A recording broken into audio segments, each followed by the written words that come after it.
Yeah. Yes, sir. Yo, we back. Yo, we early. Top of the morning. Top of the MO. I got my monitors going on over here. Got everything going. I'm trying to get right myself. You know what I mean? In effect, I'm just making sure the streams are straight. But this is the infamous Heyward CPA Live stream. In effect, this is one of the premier office hours that you can find with accounting folks out here.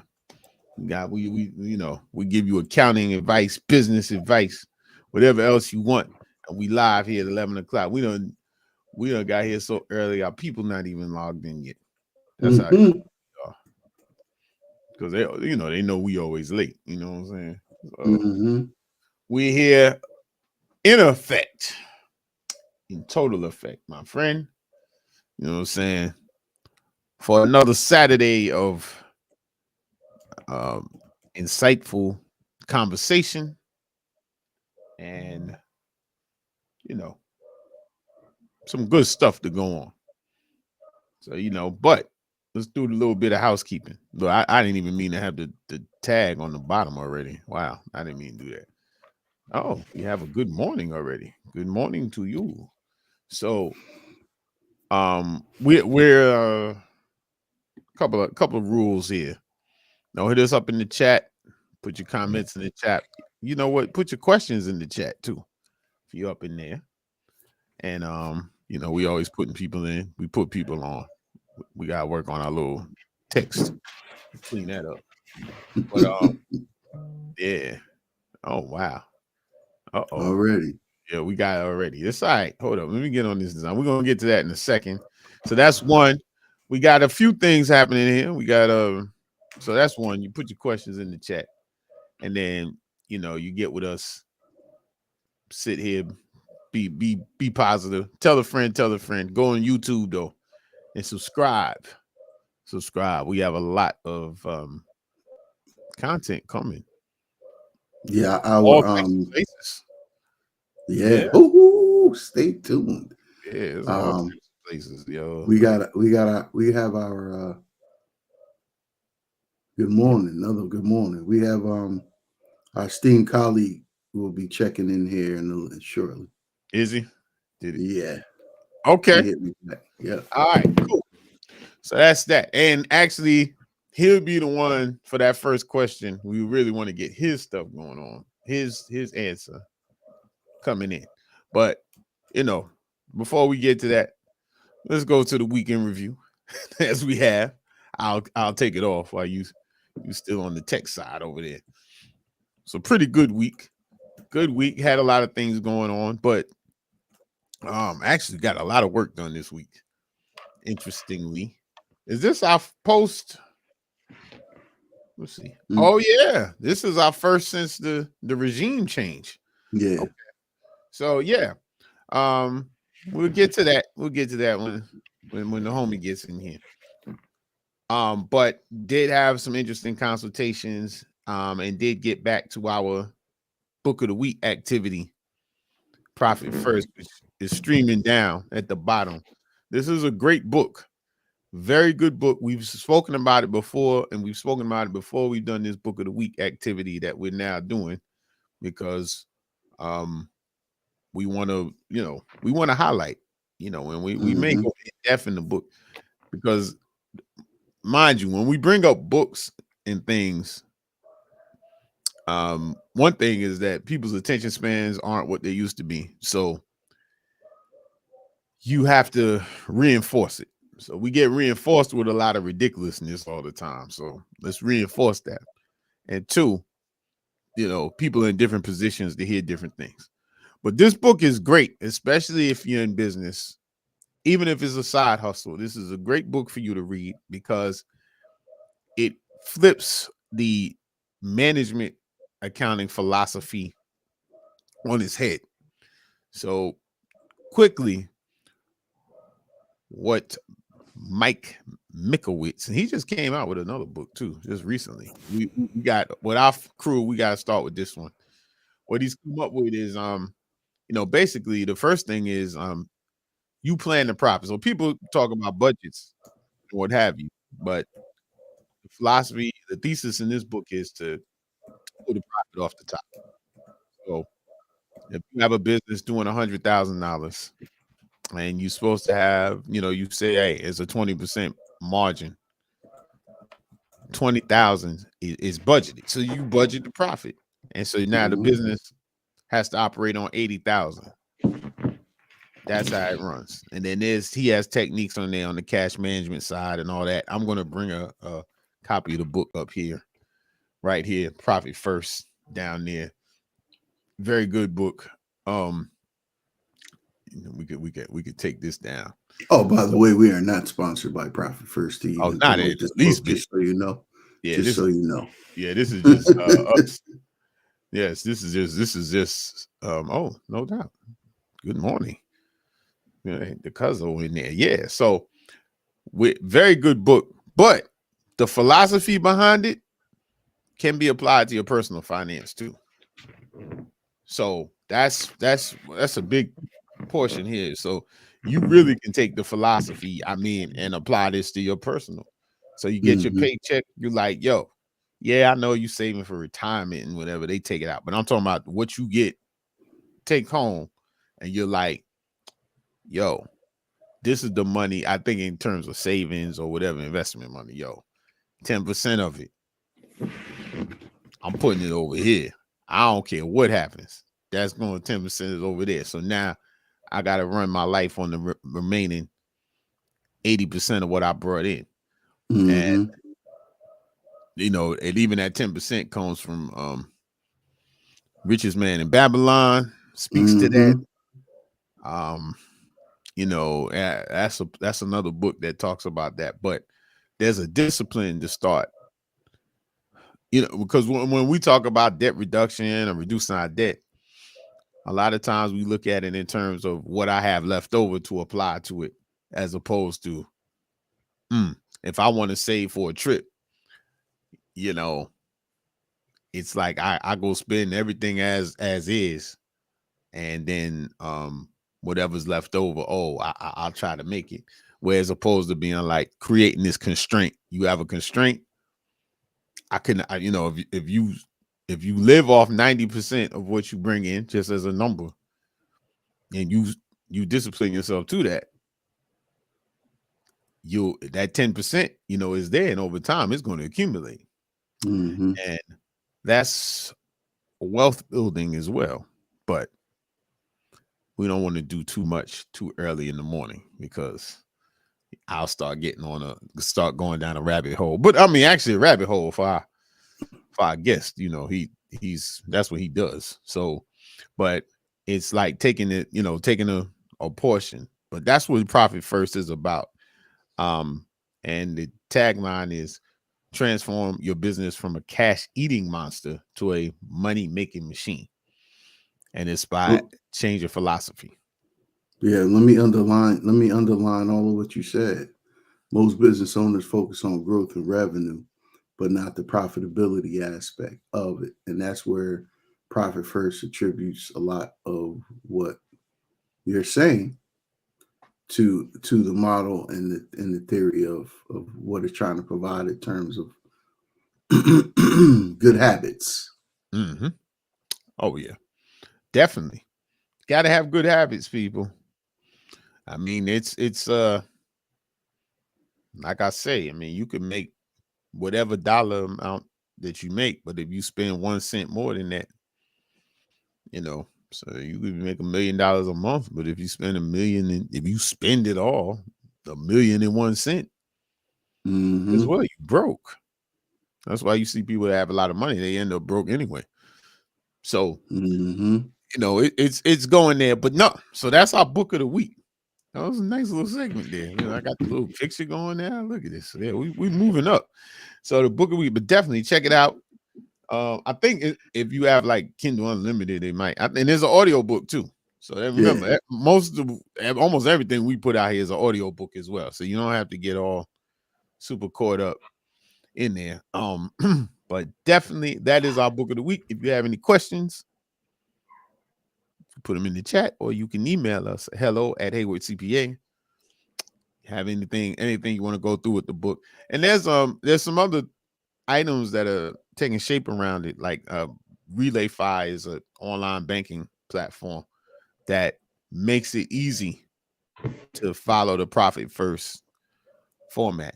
For those of us that lived in the cash era, is basically going to the envelope method, where you would take your money and then you take whatever your paycheck, you put the amount for the rent on one envelope, amount for the phone. When you had the landline, you had that. So it's that concept. So it's digitally, yeah, but it's really the method that you use to do it can vary, but it's the concept that we doing it. But anyway, so again, there's no sponsorship for this information that we're providing here. No, not at all. No, not one bit. But this tape might be going somewhere. Yeah, no doubt. But look, I wanted to just throw the formulas at the people, give them a little bit more grip to hold on to, right? Definitely got to read the book yourself. Definitely got to go through the exercise yourself. Definitely reach out to us with any questions. Definitely reach out for any consultations, because we can take you through, introduce you to our business program through business development, right? So the formula that we have, that Profit First talks about. Yeah, I had no way. What happened? Yo, what'd you do? It's regime change. Yo, listen, man, I didn't do anything. All I did was do this. Let's see if it happens again. Where you at? I don't see you. Yeah, am I here? 1, 2. There you go. Now you there. Where'd you go? Regime change. Stop playing with the buttons, man. Stop playing with the buttons. Yo, I told you. We still on. We ain't skip a beat though, right? So yeah, you were still on. I don't know what. Yeah. Yo, that's so what I'm saying. So I was giving them the formula, Profit First formula, right? So traditionally, people focus on sales minus expenses equals profit, right? So Profit First goes the other way. Sales minus profit equals expenses, right? So they encourage you to focus on your profitability, because you are the product. Mm-hmm. You are the product. Your business is the product. So why shouldn't your business profit first? Profit, hence the name of the book. Profit first from everything else that happens. So hopefully that you guys can jump onto that. I think that there might be some cliff notes out there, but still take the book. Jake, how many of the pages? Divide that by 30 days and read those pages per day, and you'll catch up. But you do the audio book, it'll ride. It'll go pretty quick. So, but the thing is that we suggested this to one of our clients, and they read the book, and they said it was. We had a call with them this week, and they were like, "Yeah, we read the book." Oh, now see, you being humble, man. They read the book. We talked about it in a consultation. They went and read the book. We didn't force them to read. We just kind of threw it out there. They went and read the book, right? And then they came back to the next advisory meeting, having read the book and has actually taken action, and let it be known on the action that they were taking, so they can get the advisement on the strategy side on how to move forward, what to look for next, so on and so forth. And we can talk. We can talk shop.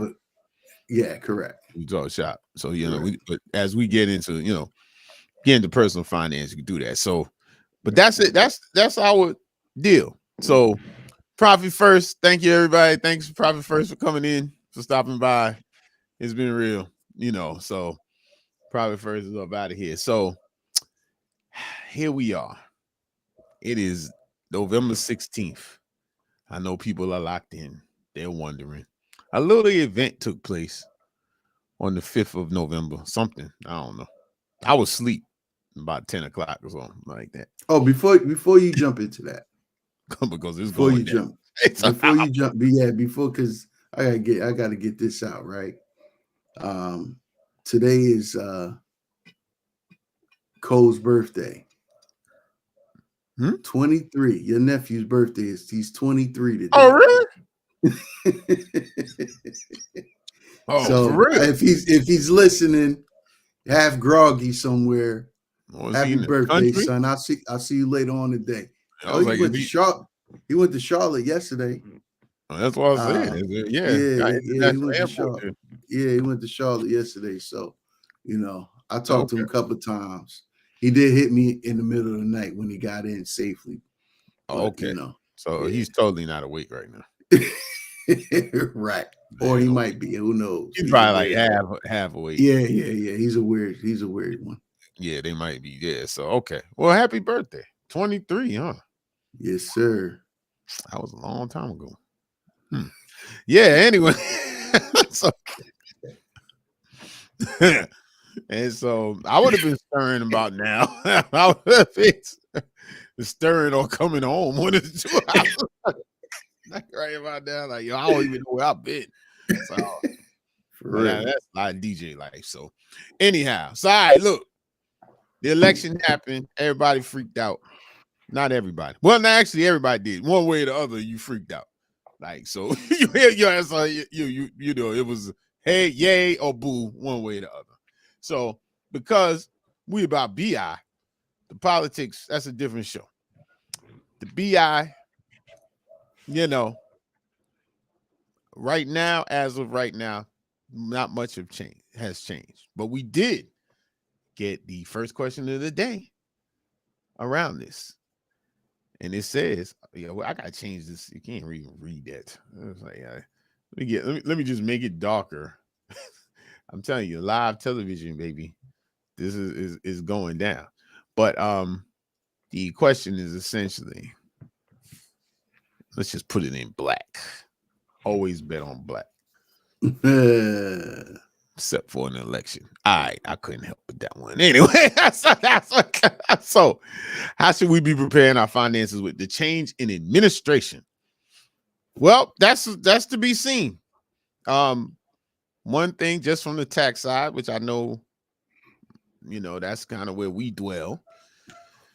There were some things that were supposed to expire in 2025 that the way things seem to be going will continue, and which means that personally your standard deduction is going to stay high, and everything's going to be the same. Most likely that's going to extend to 28 with a few provisions here and there. I got through the midterms, but and so tax wise it's not going to be, I don't think it's going to be a major difference, especially in the first year, because I can only deal with next year. I can't speak to down the line, and I think that's probably best about all things looking at finances. Now, I will say this: my point of view was really not dependent on the result of the election. It's more of what's happening economically, and I know personally, my thing is like, save your. It's nothing new, but you really need to save your money because there's so much uncertainty right now. If you can get in the market, if you can. But you got to be mindful of your cash. I guess that's why Profit First really works out. I think now you have to be mindful of your cash because we don't know what's going to happen. This, from my evidence from the last time this administration existed, something happened like every month. Something going down. Now my personal thoughts. I mean, I personally think we're gonna be at war within 2 years. So whatever that's gonna happen. And if the tariff thing works, you're not gonna be able to afford anything. If the tariffs happen, you're not gonna be able to afford anything. But just in the geopolitical economic thing, I don't see the tariffs really happening, because for us to go to war with anybody, the people we trying to put tariffs on, we got to borrow the money from them, either them or the Saudis. So it's bigger than us, y'all. I'm just trying to tell you, like, this is very big. But you know, the tariff thing, I don't know. But they are talking about inflation may go back up. And for most of us in there, this is business and individual or personal. What it means when inflation goes up, it means prices go up. That's what. So your dollar isn't worth $1. That's pretty much, you know, your dollar can't buy $1 worth of stuff. And inflation has always existed and it will exist. But they're talking about, you know, the rates may stay high because we're going to have this cooling. For instance, the stock market, and this is just an undertone from this election thing. You know, Democrats were saying that the economy is good. Well, that means the stock market was good. The stock market has been great. If you have any action in there, you know what I'm talking about. Like, it was great. That's why I'm trying to wait for the homie to come in. He talk. It's been absolutely wonderful. The day after the election, it was superb. Yeah, superb. Right. It was outstanding. It's going to go that way. And I've had conversation. I think I did it with Marcus, but we went. It's been known that, and I'm just going on historical stuff. This is that after, when Republican administrations come in, there's a excitement on the front end, then it slows down relatively early. So sometime in about March, it may start heading down. Could totally see that happening. So,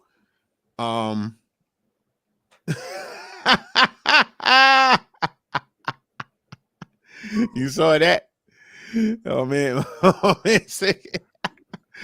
Fryer. He over there. He said, yeah, so, there it is. Yeah, so he's on to keep rolling. So I keep rolling. So he was the mystery guest. But anyway, so there's a chance that the market is gonna go down. So what this means in your regular is, like, be mindful of your bread. Don't dumb out over here. We hitting the holiday time, but heck, you probably done bought everything all year, every week. They have sales all year. So on the 29th, which is supposed to be Black Friday, there's probably nothing's going to be that much of a sale that you can't miss it. And you know, we have to be prepared for uncertainty, but I just feel like, social and fear aside, like, my man gonna be on something different, man. And like, he gonna be on something different, man. Like, so, you know, you gotta be prepared. But maybe I'll say it best this way: the things that we've spoken about on this show, and we talked about, it's time to activate them. Be mindful of your bread. Put some money away. If you can get into the market outside of your retirement, you know, retirement is something different. We need to do a show on retirement with the professionals. It's different. You gotta handle that. Yeah, handle debt, whatever, but you need to make sure you got some cash, because toilet paper might be $18. You know, then what you gonna do, right? So like that, and yeah, what you gonna do? Like, and do that. So that's my personal advice, but it's, you know, it changes because dynamics are going to change, and I still believe that we gonna be at war real soon. So that's my 2 cents. That's all I got. You know, but yeah. Well, I'm gonna give you some more to add to that, I think. And what we'll do is we'll include a PDF of some suggestions. We'll attach it to this YouTube video. Oh, we'll work. Okay. Yeah, we will. All right. So, you know, real high level bullet points just to answer the question a little bit more. Make sure to analyze the potential policy changes, right? Keep an eye out for that stuff. Miss the rhetoric and understand what the message is, right? And try to figure out how best to understand the changes of the policies that's coming along. And then, as James said, assess your current financial situation, personally and for businesses, right? And understand inflation and understand, the markets. You don't have to be a professional. There's professionals for that. But just having your good finger on the framework of it will help you fill in a lot of blanks, right? Tax planning, of course, and make sure you talk to your personal financial advisors. If you don't have one, we have one. We have excellent one. We have excellent sources as well. Yeah, absolutely. And to adjust those investment strategies to see, what you should be doing over the short term and the long term. Then make sure you manage your debt wisely, right? One suggestion is pay off any high debt credit cards, get that out the way, and then have a game plan for the rest of your debt, right? And then most importantly, which should have been number one, is engage with professionals. A lot of times we think we could do it on our own. And, while for those of us that like to be educated and to attempt doing things, that's a nail in the tire, if you will, because eventually it's going to deflate and you might be stuck on the side of the road with no shoulder, right? An 18-wheel is running by you. It could be cold, it could be raining, or it could be 120 degrees outside. One never knows, right? And then talking to build a financial cushion, right? One question that we always ask people, and it's something that we keep coming back to. What do you need to live? How much money do you need to live your lifestyle? Like realistically, how much money do you need to live to? And so then you get that answer and you back it up to go ahead and create a financial cushion for yourself, right? And these things are easily said. These things are easily said. These things are easily mentioned. But how do you do it? How do you design it? And then how do you execute? Right? So it's idea, design, and execution. Again, engage professionals. Figure out, be honest with yourselves, right? And ask yourselves what it is that you want. We are in a turbulent society and economy, but believe it or not, there's a lot of opportunity within turbulence because no challenge, no change. So that's why things change, and that's why people get rich, and that's why people get poor, because it's either they're seeking the opportunity to get rich, or they're seeking the opportunity to go poor or to stay poor. To be honest, because it's all opportunities. I digress from there, and then stay flexible and informed. Right. So again, those are high level bullet points. Hopefully hopefully something resonated with you guys, and we'll drop this PDF into our link after the show, so you guys can go ahead and download it and take some action. Absolutely. Well, I think what's coming up, the biggest thing off of that to me is that the professionals. One mistake that people make. What we're talking about being proactive with this money thing. Financial advisors, financial planners, tax advisors, insurance agents, bankers, your bank, your retirement at your job, whatever you have. Don't wait. There's no better time than right now to go talk to somebody about this stuff, because you mess around and you let it linger, you let it go. You don't talk to somebody. I tell people all the time, look, you don't get a financial planner when you get money, because how you gonna get the money if you don't get a planner? You got to get a plan. Talk to the people. It's a lot of people tend to think these services are for people that have money, but the people have money because they went to the service. Yeah, you may charge something or something like that, but it's the cost of survival. Because I'm going to tell you, the cost of living is not going back down unless the whole system blows up. Then we'll deal with that later. But human nature just tells you, all right, it's not going there. So you're going to need money. You're going to need, it's the tool by which in this country you make things happen. Inflationary things. We have a lot of the tax cuts for whoever you want, but we still have social needs and social wants. Someone has to pay for this stuff. We have to get, so you have to think out there, people in our age range, like retirement is going to look different for us, and that's from my social life. It's just going to look different. Our parents' retirement, not in my case, because my parent, this dude, he, retirement is like a 4-letter word to him. But but it's not going to look the same. You have to continue to make money. You have to continue to keep pace with the market, and it's not, and keep pace with the economy. And it's not about like keeping up with the Joneses. You're going to have to be able to keep up because things are not going to get cheaper. I mean, if you sit down and you think about some stuff, there's some things that I go by and I'm sitting there like, this really cost this? And I ain't like, I mean, you buy it, but you just sitting there.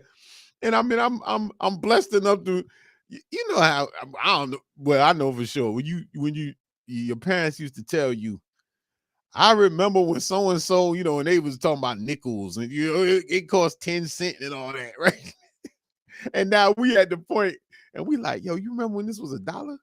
It was something that I bought recently. And I was like, I know, I mean, just basic. In New York, I went to slice of pizza. Yo, a slice of pizza can end up being $5. This was $1. I was high school. $1 slice of pizza is like $5. Yo, you put pepperoni on it. It's $6.50. Yeah, but up north. Pizza. I was in Queen. Like, are you serious? So my man, I think it was $3.50 on one of my spots, and I was like, yo, but these was $1, yo, $1. And so in your lifetime, you're like, what? But is there other things that you buy? Beef patty over here. Beef patty. Yeah, I'm like, yo, for real? $3. $3. Yeah, I'm like, what? It's like $3.50, man. Yeah. I mean, I've gotten over the grocery shop, but I was totally shocked in New York with a couple of stores. You got a corner store. I was just like, you got to be kidding me. I think I mentioned it before. They had like cranberry juice was $8. I was like, like, yeah, it was $8. I was like, nah, man, this can't be real. So this is now. So things are continuing. So like everything, like even in business, you got to make more, but more things you got to control what you spend. And the food industrial complex, it's no joke, man. It's no joke. Because that's the one thing you realize, like food, whenever I've gone through my budget at various times and went back, especially when I was working and I looked, the food was like, you spend money on food. Because I mean, we do stuff. You go shopping, then you go buy something while you out. That almost always happens. Because you either get hungry because you either eat before, so you're not hungry in the grocery store, or you go, so you got to start. Or after you've been in the store, you're like, damn, I don't feel like cooking now. Go get something. So now so if you had a food budget, you've just thrown it off because you bought groceries and then you went and bought some more food. That's the number one. I mean, that's the thing, because they, the food, they know people gonna buy food. And then you gotta worry about if the food has a recall because it's poisoned and all kinds of stuff now, right? Yeah, but no one cares about that. Think about this too. That's another cute one too. Yeah. Right. Have you ever sat fast food out for days at a time and it does not deteriorate? Yeah, Man, E. coli ain't gonna do nothing else now. That's a yo. right. Stomach, I ain't like this is like yo. It's all propaganda. This is what I'm trying to say. Because they trying to push you into something else now. Oh, You everything know? is propaganda. Organic, Crazy. vegan. Yo, you know more vegan food is processed than anything else. The stuff they have in there. Let me tell you something, man. I saw this video with this two doctors. And one doctor was a vegan. And he said vegan almost killed him. Being a vegan almost killed him. Mm-hmm. Right? Because the body cannot break down certain vegetable, certain starch and that's what it is. Yeah. And then in the vegetable. Yep. Yep. But that's what I'm saying. And that's one variation. But what I'm saying is that we have a lot of these vegan foods that are made to be like meat per se or something like that. Shelf life. Because once you got to mention anything requires a long shelf life, you might as well forget about it. Yeah, but look, I'm just saying, and I don't even know how we got here, but I'm just saying that look, naturally, there's no vegetable on earth that tastes like a cow. All right. So in order to have something taste like a cow, you gotta do a lot of processing to it to get it from cauliflower that tastes like a cow. That's still processed food, by the way. Like so it's not like it's still processed. So, but right now that's good process because that's the trend. You know what I'm saying? Now, yeah, I'm not here and I'm not bad because I eat vegan, I eat gluten, I eat everything. But what I'm saying is just the consciousness, like, yo, dude, because then people try to pop off like, something's better than the other. But the other trick with veganism, you know what else is vegan? Sugar. I'll leave that at that. White sugar is vegan. Good luck. That's what I'm saying. Oh, it's vegetarian too. Sugar. Eat all sugar you want. You vegan. You might have diabetes, but you be vegan. Like I'm done. Anyway. I'm done playing with you, man. No, I'm just saying. But we're getting back to the money. That's my man saying, part-time vegan. Yeah, part-time vegan. It is but seriously, it is good to vary your eating. Like, gotta eat your vegetables. And you gotta learn to grow some stuff too. Like become a farmer, man. And we all farmers. What you reap is what you sow. Yeah. That song, remember that song? What you reap is what you sow. Talking all that jazz, right? So no doubt. It's truth. Yeah, I farm in the supermarket. Nah, you're a farmer. No, you're a farmer. You have a farmer's complex. What's that? Reap what I sow? Nah, see, as above, so below, right? So your farming aspect is business strategies, your business approach, your business mind. You sowing seeds into the soil of your businesses and your individuals and your relationships and your clients, so you can harvest out at back end. So I'm just saying, have a farmer mentality for whatever it is that you do, because you got to till the soil, plant the seeds, and harvest what grows. Yeah, see, there you go. We finally got that. Coffee kicked in, huh? Here we go. Let's take Mark, 11:38. He's on now. I'm good. I'm carried. I can sit back now. The show is I yield. You on it. Just needed. We had to get we got to the 40-minute mark, and that's it. We home free now. My boy is on it. I'm just saying, right? We gotta have a. This is what society is calling us to do, man. We gotta understand the principalities of being a farmer, like nature. Nature tells us everything that we need to do, and I'm not trying to be all like. I'm definitely not, holier than thou in this conversation right here. But if we look at how based off of everything we've talked about, based off of everything people experience as individuals and as businesses, the question remains: who do we need to be be effective in our own life? Period. Right. And so we are in the seasons we in is consistently dark. But that darkness is a benefit and an opportunity to us all. Because when you plant a seed in darkness, it got to grow from darkness. And when it goes from a seed to a plant, it goes from one form to another form. A plant doesn't remain a seed. The plant comes from the seed.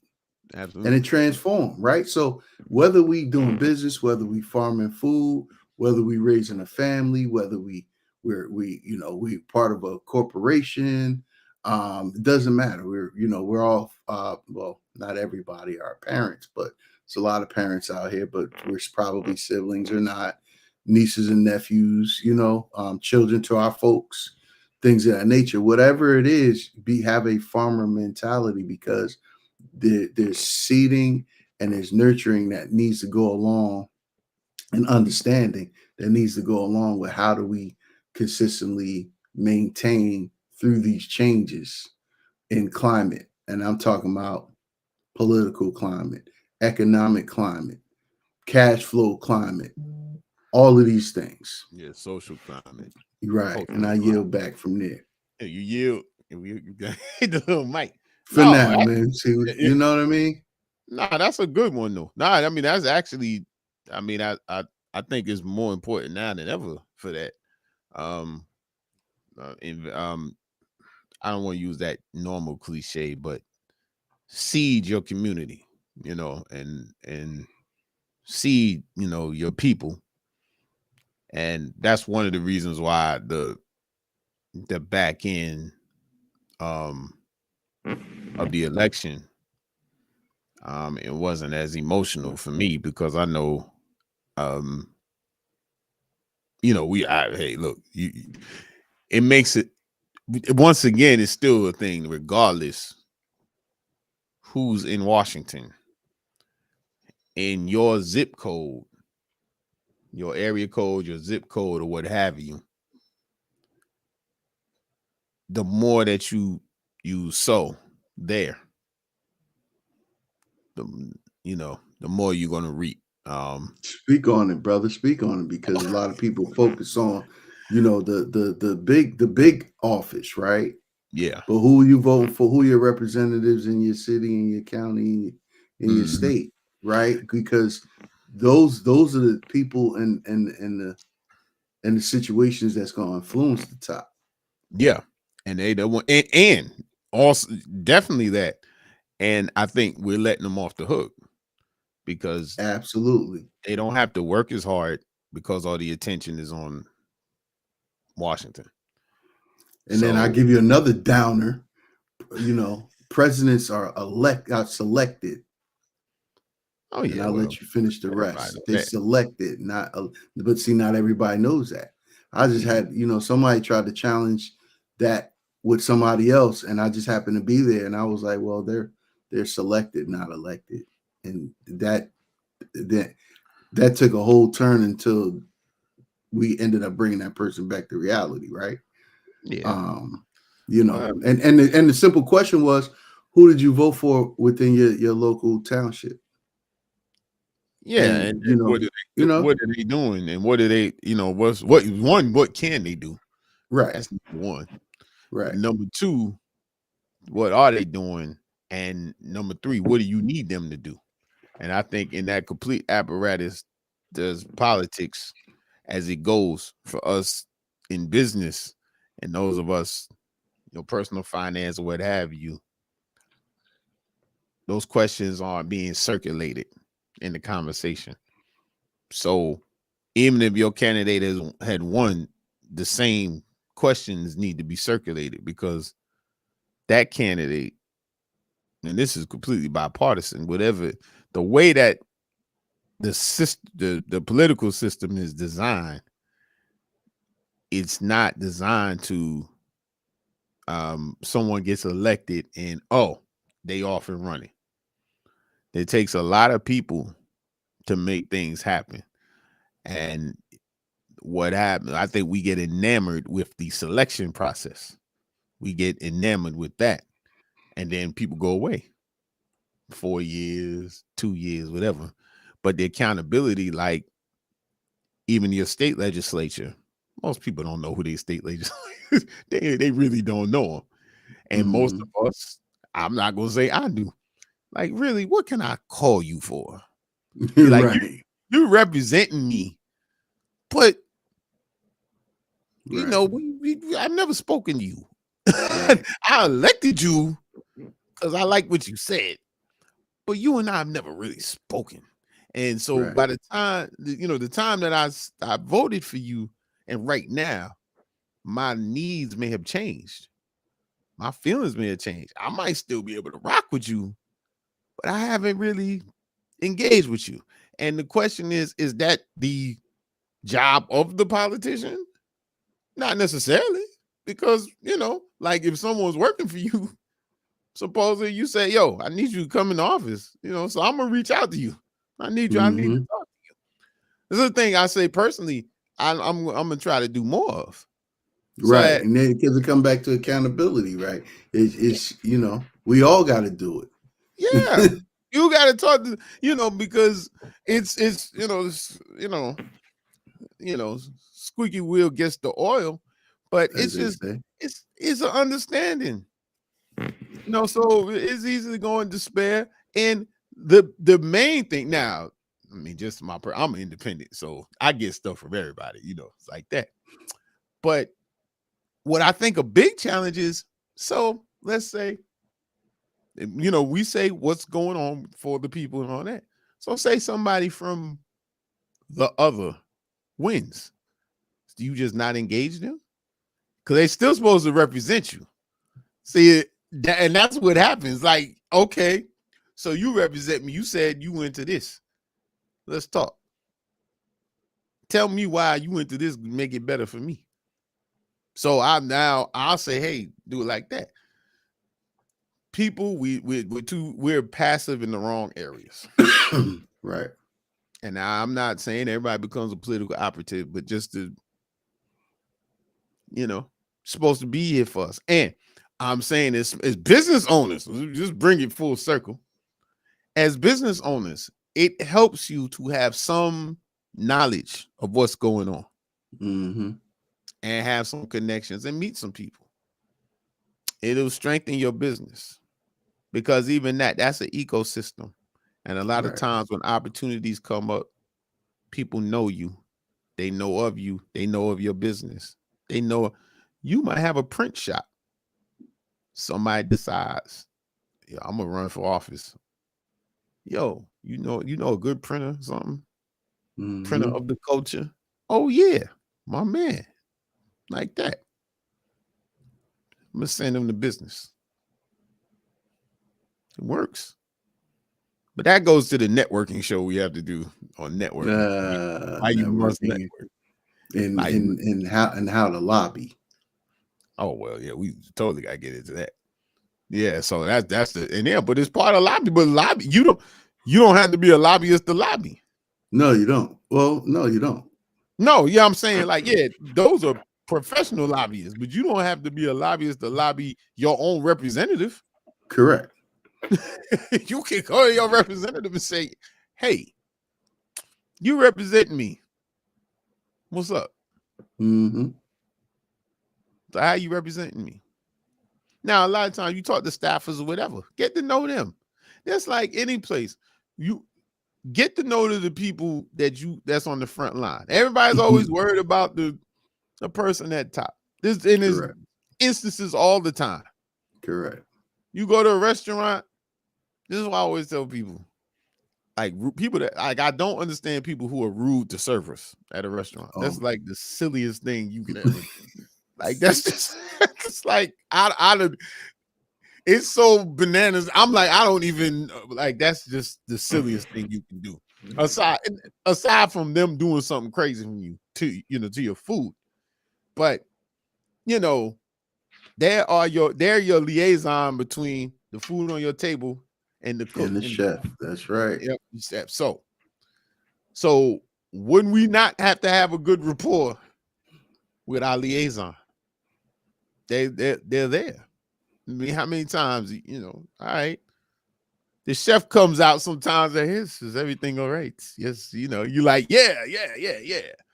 I mean, but the chef ain't coming out, they know something ain't right. I mean, the chef can be like, yeah, I'm in the back. Unless, it's just a part of their protocol. Yeah, part of their deal. So, when we get into this, and I think there are a lot of places we do this in business where you got to talk to people. If you have state contracts, people have state contracts, and we've seen this. Some of our clients have city contracts and know absolutely nobody in the city government. Mm-hmm. And what happens is when something goes wrong, you don't have anybody to call. Especially, this is very good on the municipal level. And I'm talking about, we're not talking about, it's not always construction, daycare centers, nonprofits, places that you get grant funding, you get stuff like this. You don't have a relationship. You have no relationship. You had a little hiccup, right? Little problem with your reporting or something. You don't have no juice with nobody. These are all people, number one. That's first and foremost. People in government, they're people. They're not made of something special.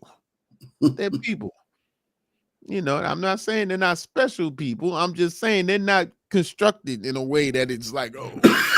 They're not an alien, super alien. Right, correct. But I don't know. They just had a hearing on aliens the other day, and they're saying that they were, they're trying to say that I'm not surprised. I'm sure they're. Hey, the reality is, how we know we not aliens? But we go into that. Oh, you really want to take me down that road? Well, I'm just saying, I'm just quickly saying, you look at all the other creatures on Earth, it don't really add up. You know what I'm saying? True. To my dogs and your dog, we're probably aliens. Oh, we totally aliens. They're like, what are they not saying? Dogs. What are you talking about?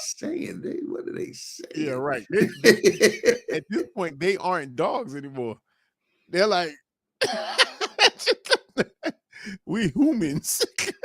Humans. They don't think they know. They look at dogs. They're like, They probably, they know like a stray dog. Right. Wait a minute. They have 4 limbs, but they only walk on 2. 2, yeah. I walk on 4. Yeah. But some walk on 2. They try to walk on 2 if you got the right treat. Like, that's one of mine. He'll walk all the way to the end of the driveway trying to get that treat. That treat, boy. They said, 2 feet. Yeah, so like, no, but that's a whole nother story. Right? We went somewhere else, but nah, man. But yeah, so it's a lot of things. I know it's a lot of angst, and let's just be active, be proactive, put plans together, and get them done. That's the takeaway to me. This episode. Look at your plans, get stuff done, but just really be in tune to yourself and cut down the noise. I know, I guess in some way we could be considered the noise in this capacity, but we're not the noise because we're here for the people. As you can see, this clearly is not a scripted show. Not even close. Some here is scripted, but this is a time those that know me know the year I had. I'm like, yeah, whatever. I'm like, oh well, that happened. But same here. I'm like, I'm like, really? But when you go through, it's looking at the it's just going looking at what can we do? What can we do to help each other? What can we do to grow each other? And I Kory's sowing, not sewing, but sow.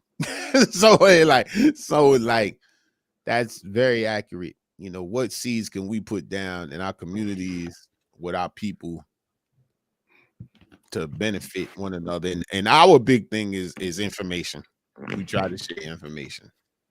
We up here talking about a book on Saturday morning. I know that's contrary to what a lot of people do, but we appreciate those of you that check in, because you know this is it's everything is not for everybody. It's not for the masses, but you know, we just try to say, hey, look, there's ways to get things done and enjoy life. And you know, one of the things we big on small business, because there's some solutions to some things that could come out of strong small businesses. Operative part being strong, and creating a strong business and a sustainable business is not an easy task, and it's not a task that you should go at on your own, which was the perfect. I just threw an alley-oop to you. I don't know if you realized it. You should not go it alone in trying to build your business. All of us. That's why you slide on over to Biz Therapy. That's right. We will walk you through. We would stand beside you. You got to walk your own steps, though. But we make it, amenable for you to get through the mundaneness and the headaches and the stress and the anxiety, by simple understanding, action, and implementation of. This, earlier in the episode, as James said, understand. You got to have an understanding, I should say, of what's happening in the world. Right? Build some simple relationships. Have some simple understanding. Seek, professional alignment. Remember, become a farmer. You're gonna reap what you sow. So instead of just winging it, because sometimes we gotta wing it because there's opportunity in our failure when we wing it, because then we get some better understanding. But you can't keep winging the same old thing all the time, right? So reach out to us for Biz Therapy, and we'll help you. We'll get you properly aligned. Especially, and it's operationally. It's the operations. It's that middle part of the business that is where there's multiple hats that people wear. There's multiple areas in the business, but it's that middle part operationally that we all have our true headaches. Why? Because we don't want to acknowledge the need for assistance. We don't want to acknowledge that we need to delegate and follow up, right? And a lot of us stay pigeonholed as singular sole business owners and don't want to hire people, right, to take these responsibilities within the business, right? So Biz Therapy lends itself to helping you. So we talk about business dynamics. There's dynamics of business. Talk about the uniqueness of your role and your responsibility as a business owner and a leader, to not only to yourself, but to your family that are stakeholders, to the consumers that you serve, right? And the community that you serve as well, right? Down to tax planning and strategy. And then we have our strategic partner that is a finance certified personal financial advisor and investments. And the list goes on with the ecosystem of relationships that we offer. So reach out. I'm a part of the Greater Black Durham Chamber of Commerce in Durham, North Carolina. We have opportunities and resources there as well. Check us out. So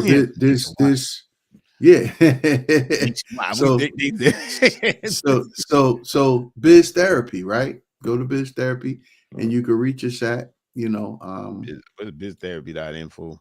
And you can go to the Heyward CPA website. We're gonna focus on Biz Therapy today. I'm gonna add my 2 cents to I'm gonna add the cliff notes to what you were saying. But of course. Yeah. But before we sign off and we're talking about it, the importance of this in doing your business is that it's lonely. entrepreneurship is very lonely. Explaining what you're doing to your friends and family sometimes is the wrong move. We won't get into that today, but it's not the most efficient move for what you need to do to succeed. So a lot of us are out here on our own and making mistakes. And one of the most human feelings is not wanting to be judged. So no one wants to be judged, especially if you did something that didn't work. You know it didn't work. So the last thing you want to do is talk to somebody and they're like, they're not trying to judge you, but you feel judged, as opposed to having a coach who says, okay, this happened. Let's figure out why it happened so that you understand it so it doesn't happen again. It's a completely different conversation. Your coach or your biz therapist doesn't have an agenda other than your success. That's it. So the importance and the reason that we're developing this program, and we've been developing it for a couple of years, we've gone through these things, is because we see the number of people starting businesses and they come into the accounting practice because the accountants are the most trusted advisors and all that. But the accountant's role purely does not fit this human element. The human element. There's times when you're in business, you get up in the morning and you have no idea why you're doing this. Not you don't have an idea what you're doing. You're like, why am I doing this? What is this? What am I about to face today? This, that. Sometimes at the end of the day, you're like, you know what? I'm over this. And then you wake up in the morning, you're fine. But to have that person that you can call, one, reach out to, but two, is to the side and can structure your growth, is thinking about you, like solely thinking about you, like saying, okay, this is what I know the client, I know them, this is what they need. Not necessarily they don't need, it's not about knowing your business, it's knowing you. It's knowing you. See, that's the difference. The accountants, we know the business. Our firm is unique because I got a sociology degree. That's why, because we deal with people. But coaching and therapy, just like if you do therapy personally, I'm knowing your business persona. I know you. I know the things. I know generally the pitfalls that happen. And this guy here, he's into that stuff. He really likes doing that. Like under if you and unpacking it so that people, one, they get comfortable with them, which often causes me a problem. But anyway, they get comfortable with them. And then, but you need that. I'm going to tell you, haven't been in business as long as I have. I'm a different animal, but you need people that can relate to what you're doing. And not specifically what you do. I'm talking about being an entrepreneur or being a business owner. Somebody that understands it's Friday at 12 o'clock. I'm 2,500 short of my payroll. I don't know how I'm going to get it. And if you think that don't happen, if you got a job, you would never know it happens because you get the paper. So who do I talk to? You can't go to your spouse because they're going to pay. It's going to be like, so that's not going to help. Right? Yeah, that's not going to help. That's not going to help at all. It's going to make it way worse. So that's what this therapy is. This is my my stump speech for biz therapy. Like that's what the human element, all the things that Kory mentioned are absolutely part of it. But why you need it is because it's cold out there and it's lonely.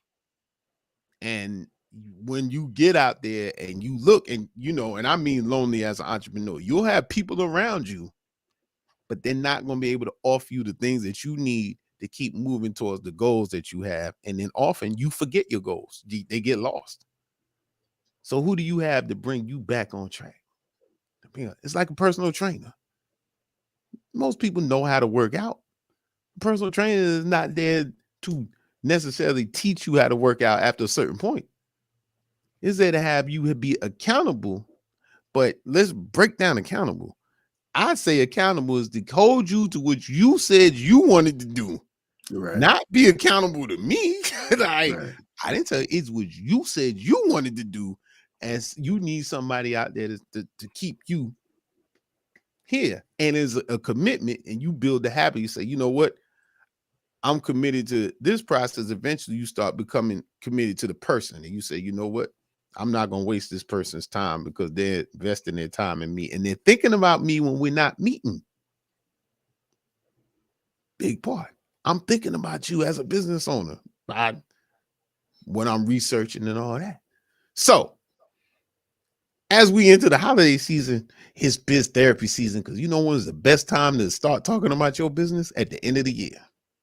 This is this in the beginning of the year are the two times. So December and January, the two times when you start saying, what am I doing? Mm-hmm. What do I, and your brain might tell you to quit. Your heart says, no way. Who do I have to talk? I need someone to help me reconcile this. It's him. Well, according to which way you are. Yeah, biz therapy. You'll call it biz therapy. So that's my rant, man. I just had to do the little infomercial. It just came. Yeah, see. I didn't even try. Why, I was just trying to put, you told me I was being all coy about the conversation with Profit first. I was like, but I think we've never really put it out here like that. Like, this is not, we're not just saying biz therapy because it's a cool name, because it really is a cool name. There's something to it, and it's necessary. It's as necessary as getting the EIN number.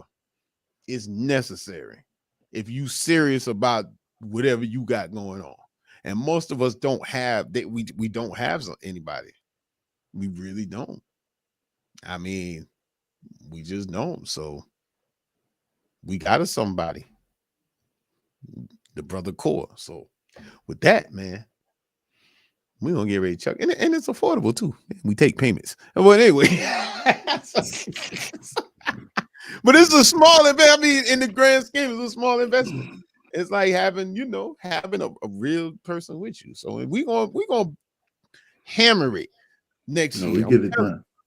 Because I'm gonna tell you, because if we're sitting there, we saying, yo, I'm laying seeds for people to have more businesses. I want people to have more businesses. I wrote an essay about people 1,000 more. I would in my lifetime, I want to touch 1,000 businesses, and that employ at least 10 people. It can totally be done, but you need these different pieces we got. We need these different pieces.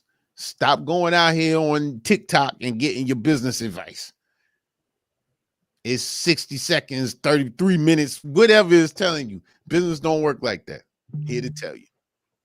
No shade. Just real. Just telling you. It ain't no shade. I'm bringing the sun through. We piping through. This is the truth. So y'all gotta, and not our listeners, we on it. But spread the word. Let them know. Yeah, absolutely. Yeah, let them know we here. So yeah, it was real. It's a good day. I'm about to go. I don't know. I might go do what Drake does. Take a nap. Yeah. Nah. Yeah, I got some work to do.